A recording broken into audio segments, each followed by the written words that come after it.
The Martyrdom of Saint Cyprian was written by Aelia Eudocia Augusta in the 5th century. This is a very early Christian work. And this is a new, lovely edition by Black Letter Press, translated by Paul Summers Young. Very, very nice edition.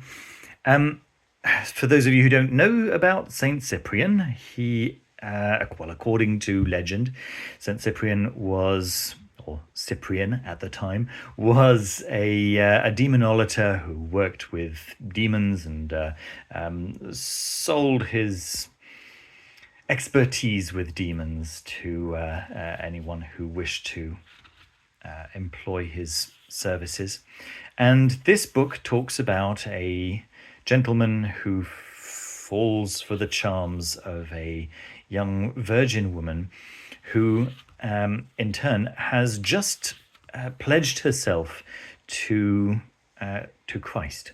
And so she doesn't want to marry anyone but Christ. And so this gentleman goes over to Cyprian and asks him to force her via the means of demons to fall for his charms, but through the powers of Christianity, the young lady rejects the demons' powers, the various demons who are sent to her via Cyprian. And one after another, the demons return to Cyprian, very embarrassed, saying, "Sorry, we couldn't go ahead with what you asked us to do because of the power of Christ." Okay, so that's how the story goes here. I was really interested to read this, actually, because Cyprian is a very interesting figure in occultism generally, as much for what happens after his conversion to Christianity as for what happens before his conversion to Christianity. And Paul Summers Young writes a really insightful introduction over here, talking about the way we don't have that many texts that point us to the time in Christianity when it was still considered a mystery school, an initiatory path, right? Before it becoming just a state religion, of course, right? And this little book, written in 400 and something, right, is such a glimpse, right? Such a glimpse into these early times of Christianity as an underground mystery school, right? As a continuation of the Greek mysteries. It's fascinating, really, really interesting. The book's in actually two parts. The first is rather narrative, talking about the conversion of St. Cyprian. So it starts off being about St. Justa, or Justa, who becomes Justina later on. Cyprian actually becomes a bishop after his own conversion and names Justina, so blameless, and then the second part here is the confession, and this is kind of from Cyprian's point of view. It's him talking about his early life and then about his conversion in occasionally colourful language and certainly very vivid imagery. It's a very interesting section.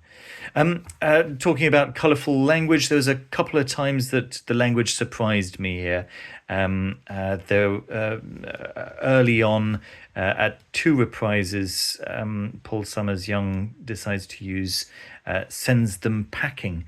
I don't think I'm going to be able to find it right here, but that's that's I don't know, a turn of phrase that I wouldn't expect to see in a in a scholarly translation. But on the other hand, Paul Summers Young is mostly known for making how